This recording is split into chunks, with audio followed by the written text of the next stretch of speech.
Welcome back, travelers, to your Referral Roadmap. This podcast is dedicated to helping you unleash your personal and business revenue potential by cultivating referral relationships. In this 10-part series, we're giving you the tools to break you free from the productivity traps that keep you overwhelmed, overworked, and underfulfilled. If you've ever felt like no matter how hard you work, you're just spinning your wheels, stuck in a cycle of busyness instead of real progress, this series is for you. This isn't about doing more, it's about doing what matters. So if you're ready to trade burnout for real momentum, let's dive in. Today, we're talking about taking control.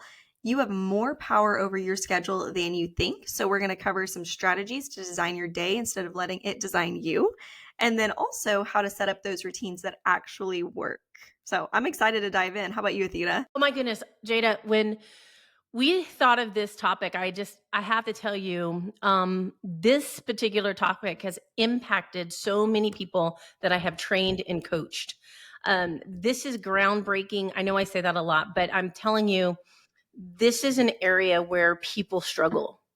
So if you're listening to this right now and you're like, this series on productivity sucks, I don't want to feel shame and guilt and overwhelmed. First of all, we hear you. We understand. We thank you for being here. I know it's not a subject we all like to talk about, but this one has had a huge impact. And I'll tell you a little bit about those stories. But hey, Jada, can I go ahead and keep going on the stories? Yeah, go for it. So one of the things that really happens when people come in to meet with me, it's interesting. It doesn't matter, Jada. It could be a sole entrepreneurial person, just working themselves. It can be a 100% commission person. It could be a business leader, a business owner, or CEO. No matter who you are, you struggle with taking power over your schedule. And we have already talked in other podcasts about prioritization.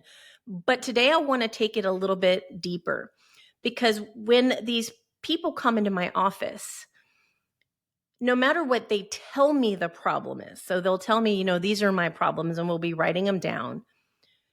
100% of the time, it comes back to their schedule is owning them. They're not owning their schedule. They don't know what their priorities are, and they're overwhelmed, and they're not being as productive as they are capable of being.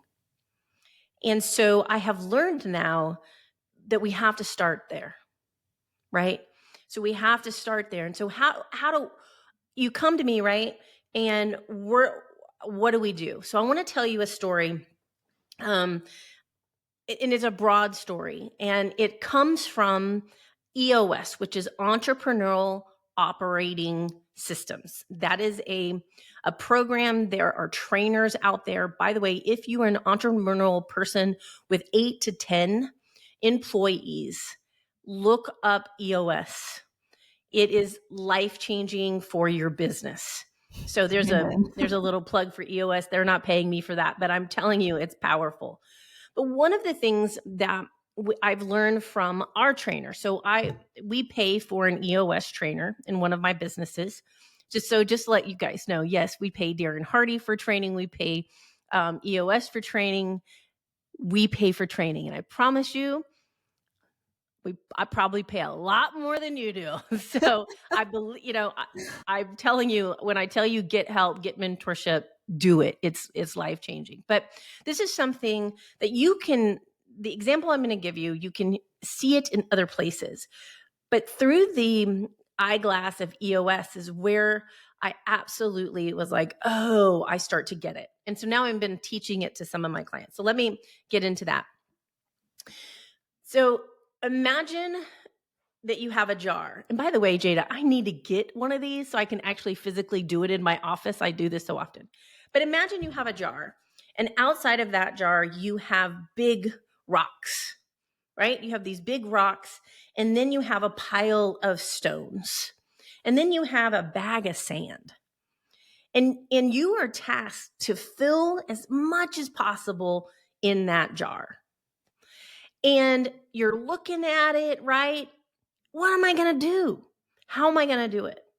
Well, the science, Jada, you like this. So science says you have to put the big rocks in first. Then you have to put the pebbles in.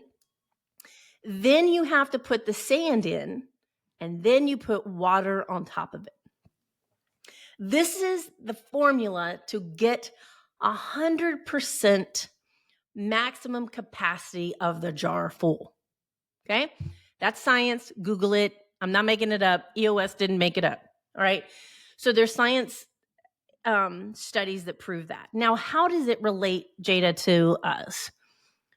Well, here's how it relates. The jar is your calendar, is your life, is your business. The big rocks are your main priorities. I call those your money-making priorities, life-changing priorities, the things that if you do not do, your life or business relationships will fail. Not everything is a big rock, people. Not everything's a big rock. We often make everything a big rock, but it's not. So we have to identify. And in EOS, what we do is we pick anywhere from 3 to 5. We don't want to do more than that. Big rocks every 90 days. Okay? But your big rocks are your main priorities. Then your pebbles are the things that support the rocks. Okay? So the pebbles are the things that you do that support the rocks. Okay? I just want you to think about that. We call those your milestones. Milestones are the things that the baby steps that you're taking to achieve the big rock goal. And when you put the sand in, the sand, how I like to call it, is your daily grind. That stuff you have to do no matter what big other thing that you're focusing on. Emails, following up with clients, etc. Okay, so that's the sand. It has to go in there. And by the way, if you put it in the jar, I love this. The sand goes all the way down to the big rocks because it's a great example that even though you're focusing on these big rocks, you still have to do the fundamentals. Mm-hmm. The sand is the fundamentals, right? The fundamentals don't go away. They exist around the big rocks, okay? Then you add the water, and the water is what I like to call the delegation, the things you delegate, the other people that you need, your surrounding team, okay? Or those things that are not as important that can be put off because you don't have to put the water in, right? So that's how I like to break it out. Now, I have not read anywhere that that's how people break it out, but that's how I do it because it helps me understand it. And it helps my clients get it. And so one of the things that I want to talk about, here, I have Jada, I pulled up some stats here or Okay. a different perspective. So here's a different perspective is that the sand is minor tasks that you do. I think the sand personally is the fundamentals because for me, too many people forget the fundamentals. Too many people forget the fundamentals. So I'm going to stick with my little example.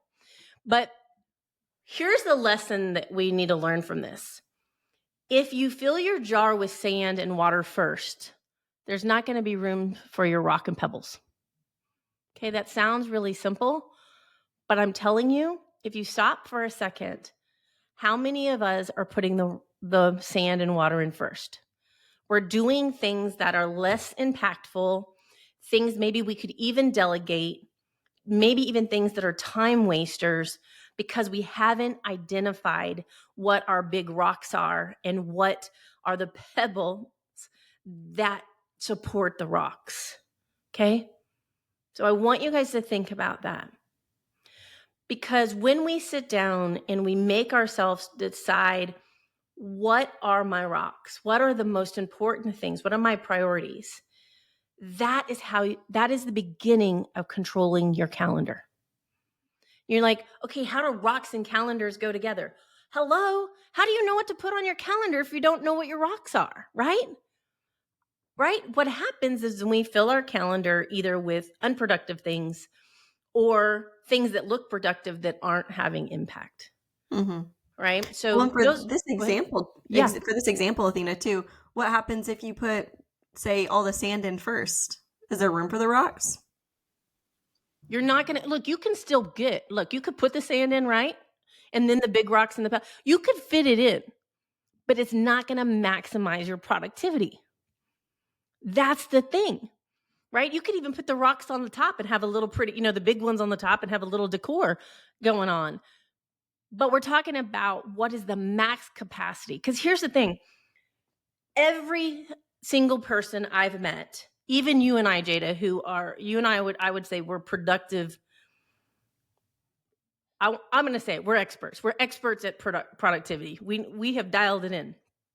However, you and I still have to consistently step back and evaluate our rocks, look at our pebbles, so we don't put sand and water in first, right? And if we didn't identify it, we would be very productive at putting the sand and water in first. Yeah. But so everybody struggles with this. So I don't want you to feel alone if you're listening to this and you're like, I don't even know what my big rocks are.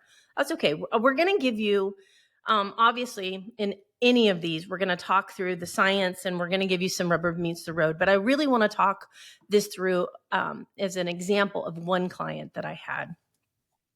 And I had a client come in and she was really struggling, overwhelmed to the anxious point. Right? Where she was in that emotional quicksand that we've talked about, Jada. Mm-hmm. And she really was struggling. I mean, she was crying, right? Crying, broken.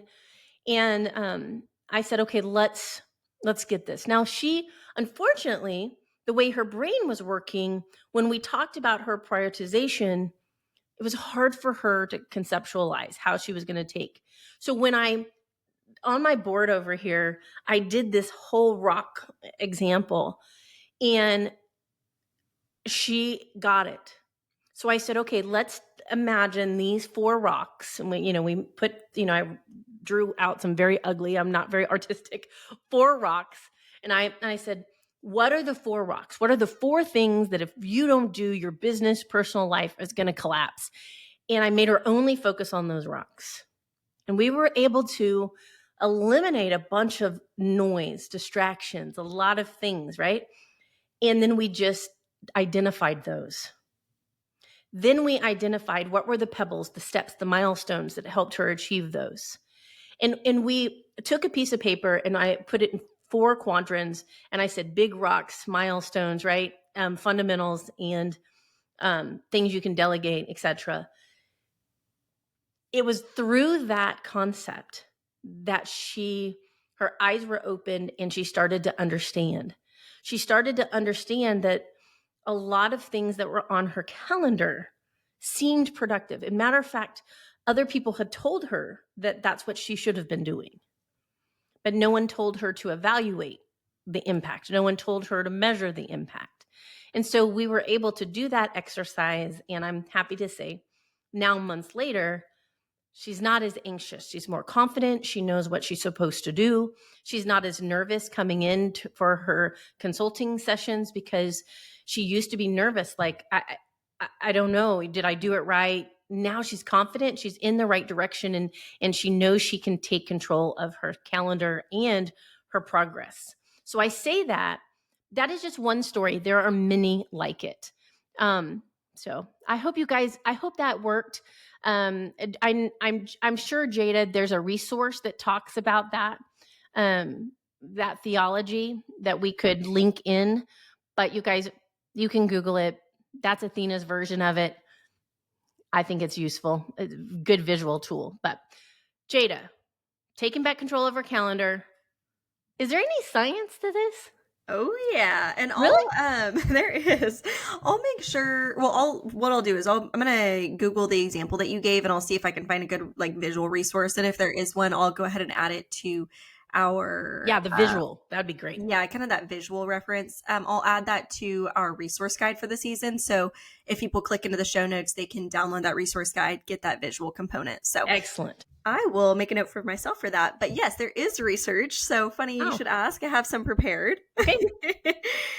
So I have three things I wanted to talk through. One is the impact of a morning routine or impact of morning routine disruptions on your productivity. So research from the University of Wyoming indicates that disruptions to morning routines can lead to decreased focus and productivity throughout the day. So, maintaining a consistent morning routine helps set a positive tone, enabling better concentration and efficiency in your daily tasks. Hey, do you find that to be true in your personal life? I do. For those of you guys who don't know, I have a baby and she constantly makes my morning routine change because sometimes she wakes up at 6 a.m. Sometimes she wakes up at 7:30. Sometimes she wakes up at 5:45. Like it really is just a guessing game these days. So it makes my morning routine a little unpredictable. And I do find that on mornings where it feels a little more chaotic, where I didn't get to get in what I call my quiet time, where I read the Bible and just meditate on some scripture and listen to worship music. If I don't get to do that before she wakes up, sometimes my day can feel a little chaotic until I get into a good rhythm. It just takes me longer to get in that rhythm. I find the same thing, Jada. If I have a morning routine that I do, Mm-hmm. and if something happens and is disrupted, it's sometimes mid morning or afternoon before I feel like I'm back in the rhythm that I should have been in at 8 o'clock in the morning. Yeah. Weird it Yep. happens. What else do they have to say? So there is a 52-17 rule for optimal work break balance. So I found that was interesting. And it said that the studies I read identified that the 52-17 rule is an effective time management strategy where you work intensively for 52 minutes and then you follow that with a 17-minute break. And it says that this method leverages the brain's natural attention span, promoting sustained productivity and preventing burnout. So I've full disclosure, I've not tried that, but I would like to try that because that sounds like it would be helpful. Yeah, I that's interesting because I usually do 90-minute blocks. Mm. But I'm going to give that a whirl because I'm all about every minute that I can be more productive. I'm all about it. Yeah, definitely. Awesome. And get some sunshine in those 17 minutes or something. Amen to that. The next one is the time management's role in reducing stress and enhancing well-being. And a meta-analysis published in PMC Psychology found that effective time management is moderately related to improved job performance, academic achievement, and overall well-being by organizing tasks and setting clear priorities. So rocks and pebbles. Yep. Individuals can reduce stress and enhance their quality of life. So what's interesting is so many people think focusing on productivity and time management and building routines and systems in their days rob them of freedom, rob them of creativity, rob them of, many different things. That is not what the science says. It's just not true. It actually helps you reduce your anxiety, your stress, being overwhelmed, and then you can take all that energy and be more productive. So I love that the science backs it up. yeah, me too. Well, that was all the science I had. So, Athena, what information do you have for us today on Rubber Meets the Road? Well, okay, so I just wanted to obviously give you guys some practical tips. And so just bear with me here. So if you are driving on the treadmill or on a walk, obviously in the show notes will be the resource guide for the season, but also you can save and write these down for later. But the number one thing I want you to think of where the rubber meets the road. So this is where we take action, right? And we take theory into reality is, and I hate what I'm going to say it, Jada, and everybody's going to be like, boo, but I'm going to say it anyway. Embrace time blocking. I know if everybody could, they'd be giving me tomatoes in the face, but I'm telling you, it's a resource tool. It's a tool. Okay. Time blocking involves, you guys, you've heard me say it, but I'm going to say it again, involves dividing your day into dedicated segments for specific tasks and activities. This works. It allows your brain to work at its most creative, its most productive, and it allows you to achieve far more than you've ever believed. It reduces your stress, which is the science that Jada was just talking about. And you get to identify what are you doing in the day, right? Some of us, we go home at the end of the night, we're like, what did I do today? Or what did I do this week? Time blocking takes that away. And I will say it also makes you accountable. It reduces multitasking, focusing on one task at a time, right? So it increases efficiency. By the way, I don't care if you multitask, it's inefficient. I know we all have to do it to some degree, but it does reduce your productivity. Just saying, Jada and I, we do not agree on that. But I absolutely think the more you focus, the better productive you're going to be.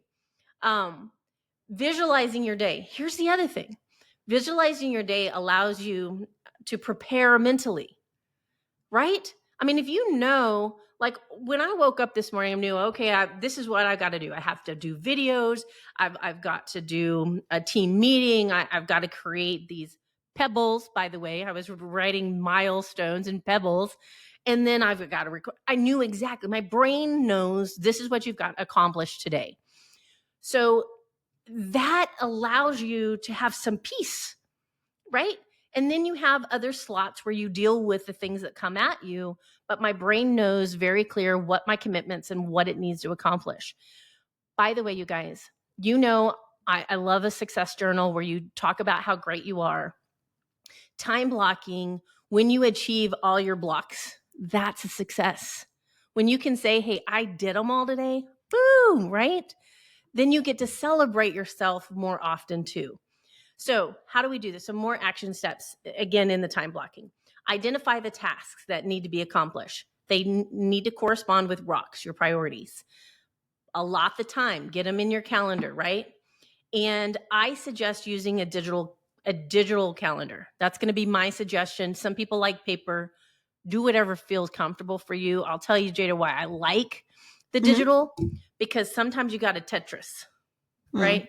Sometimes you've got to move things around because life happens. The key there is to move it, but not delete it. If it's a priority, then move it, but don't delete it. You and I both have kids. And so sometimes our perfectly planned day doesn't go perfectly planned. I understand that now more than ever. I know you do.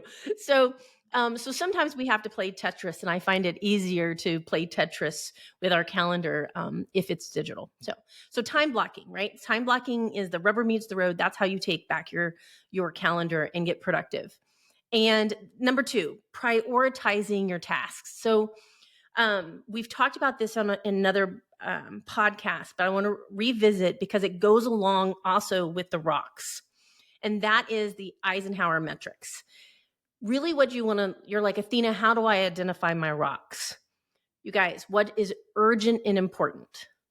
What is urgent and important, and what is going to move the needle of your business, or if you don't do it, your business would fail. These are the priorities. One of them should be revenue making activities. Okay, just saying. If you own a business. Now, if you're the CEO, you may not be doing the revenue making business, but your team better be. So they're, depending on what level you are, your rocks will look different. But again, going back to the Eisenhower method, urgent, important, right? That means we need to get it done. Important, but not urgent, right? Means we could schedule it for later. Urgent, but not important. That's it. We can delegate it. Now, if you're sole entrepreneur, you're like, that's nice. I know you got to do it. You can just put it off a little bit. But if not, delegate. And if it's none of those, you need to ask yourself, does it even belong on my calendar? You know, why is it on there? Now, I understand there's some things that we have to do in business, but I want you to ask yourself, are there things that you don't really have to do that you're making yourself do? So something to think about. All right. So the biggest thing I want you guys to think through is I want you to close your eyes and really think, if I didn't do this in my business, it would fail. And I keep saying that, but it's a critical question. Critical question. And in my life, if I stopped doing this, my life would fall apart. So for example, if I stopped talking to my husband every day, I don't know how well my marriage would go. Right? So there are certain things that you want to make sure are part of your daily routines. All right. Number 3, rubber meets the road. Develop a consistent morning routine. So Jada, you already had some science behind that. You guys, you do not have to. I know there's some great books out there that tell you like a phenomenal morning routine. Do those if that works for you. But if you're listening right now, I'm going to tell you whatever works for you, whatever it is. Just, it could be 2 steps, it could be 3 steps, it can be 5. It's your life. Just create something that you wake up and your brain knows every morning, hey, this is what I've got to do. So it starts out not frazzled, not as stressed, and you accomplish something right off the bat. Okay. So start your day right with structure. Some of the things that people advise, right? Wake up at the same time if possible. If possible. Jada's like, yeah, pre-baby. I'm like, I used to be so structured in the morning, and now I'm like, we'll see. So I will say, some of the suggestions that psychologists and wellness experts say is to, make sure you move your body, have peaceful time or meditation time, prayer time, get hydrated, take your vitamins, whatever it is. I'm going to tell you, those are some suggestions, great suggestions from people far smarter than I am about the human body. But just whatever works for you, start getting yourself into a routine. Okay. I have mine like Jada. Mine is actually a little bit more structured than Jada's, but sometimes Savannah makes that not work. But I have a little routine and it just sets my day. All right. Number 4, you guys, plan your day. I want to say a week before. Okay. Plan your day, plan your week a week before. Okay. So I don't like planning each day as I go. What I want to do is I want to plan a week in advance. Now, I'm going to say sometimes Jada, we are planning stuff for me how many weeks in advance right now? 6 to 8 weeks on average. Mm-hmm. So, by the way, some of us have to plan 6 to 8 weeks. Some of us, it's week by week. Whatever works, wherever you're at, okay? But here's the thing. The night before, even if it's planned, the night before, look at what you've got going on the next day. Don't wake up and go, oh, what am I doing today? Don't do that to your brain.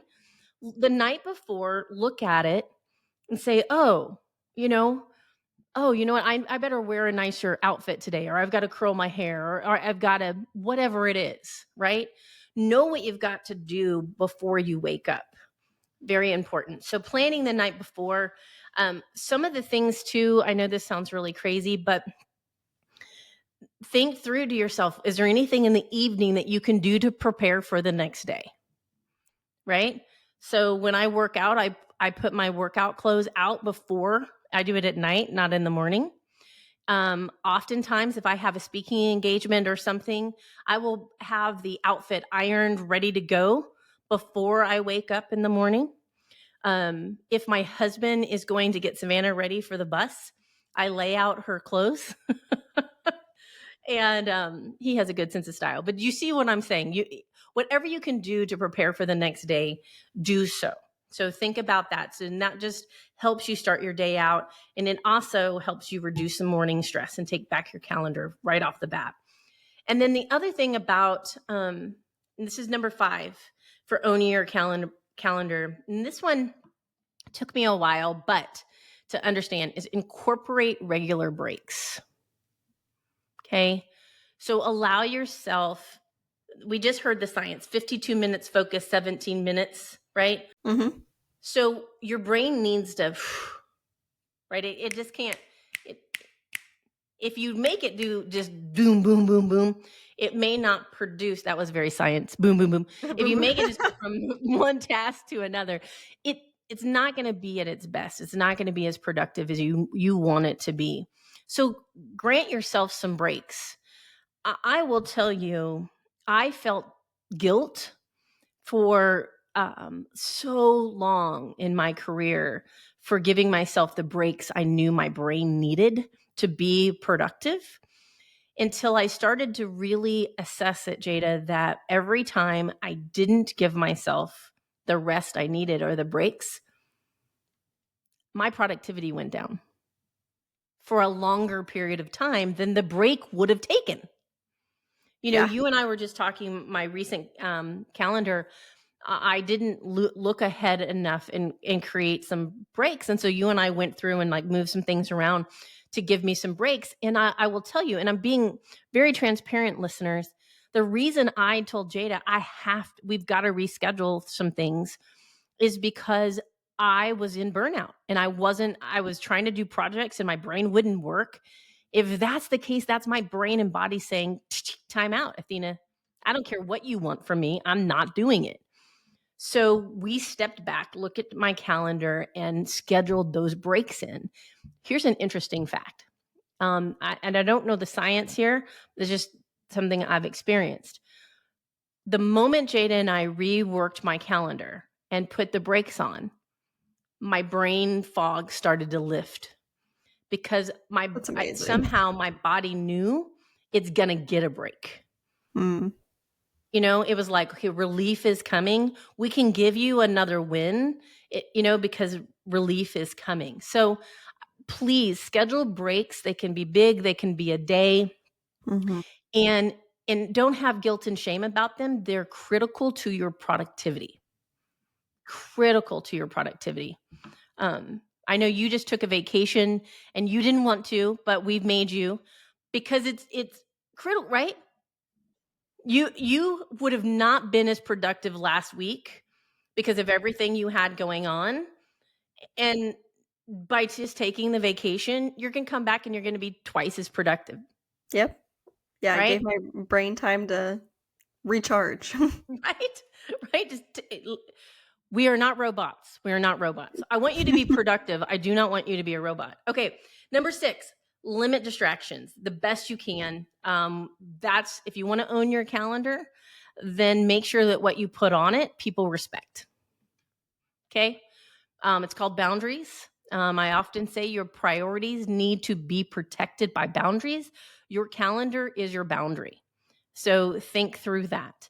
The other, and when you have something on your calendar, do your best to dedicate work time, brain time to get that thing done. Okay. Own it, whatever it is. Even if it's for me, laying by the pool. If I have laying by the pool, which is something I love to do during the summer, I'm sorry, but if Jada tries to call me, I'm not answering. No. I hope not. I hope you enjoy that time. She wouldn't call me. She'd look at my calendar. It'd have to be an emergency for her to bug me on that. So limit your distractions and stay focused on whatever it is, even if it's sitting by the pool. All right, last one, you guys. Reflect and adjust regularly. So if you want to take back your calendar, you got to be looking at it and say, hey, how I planned it, did it work? Could I have done something better? Am I not giving myself enough breaks? Am I not putting enough time blocking exercises? Do I not know my rocks? I want you to think through this strategy. Now, that was a lot. That's why we have the resource guide. So what I want you to hear in all of this is please take control of your life. And it only will happen with intentional planning. You have to have planning, intentional planning. You have to establish routines that align with your personal and professional goals. And then you have to implement these strategies day in, day out. And you have to be relooking at them because they foster productivity, which fosters achievement, which, by the way, ladies and gentlemen, fosters confidence. And I want you to be confident in yourself. I want you to believe in yourself. I want you to see how smart you are, how capable you are. And these tools just allow you to do that and not feel out of control. So, Jada, anything you want to say? I know this is a subject that matters a lot. Anything you want to say to our listeners as we wrap this up? I mean, honestly, nothing comes like super top of mind. The only thing that I know you kind of briefly touched on this, that you and I don't always agree necessarily on, multitasking. And I think I've come to see a little bit more of your perspective now that I have a child. because my brain is already in two places at once with the kid, because my brain is kind of always with her and what's going on with her, even though she's not at home right now. And then it's on work. And so since having a child, I do not multitask as well as I once did. I will say that. I used to feel like I multitasked extremely well. And maybe that's a little ADHD situation where I had to have something going on in the background so I could really focus on what was in front of me. But yeah, now that my brain is already split a little bit, Like, and I'm nope. sure other parents can maybe understand that and resonate with me a little bit, make me feel seen. But yeah, I will say I've come to see more of your perspective there. So Well, I'll add that. and it's actually science. I do agree with the science, but I still multitask, but I try to limit it when I'm during my time blocks, because it just my brain, and I'm old. So you have a baby, and I'm getting old. So both of them reduce the multitasking abilities. But anyway, Jada, where do Oh, we that's go funny. from there? So, in this week's show notes, I will make sure to include the downloadable season 5 resource guide. It'll have resources from the whole season, so not just this episode. So, would highly encourage you to go ahead and download that and catch up on any episodes you've missed already, and then stay tuned for following episodes, which leads me into my next call to action for you all, is to just like and subscribe to this podcast so you can join us next week as Athena brings real talk and real strategies on the distraction trap, beating procrastination, and focus killers. So can't wait to see what Athena has to squash on those next week. Thank you guys for being here. See you next week.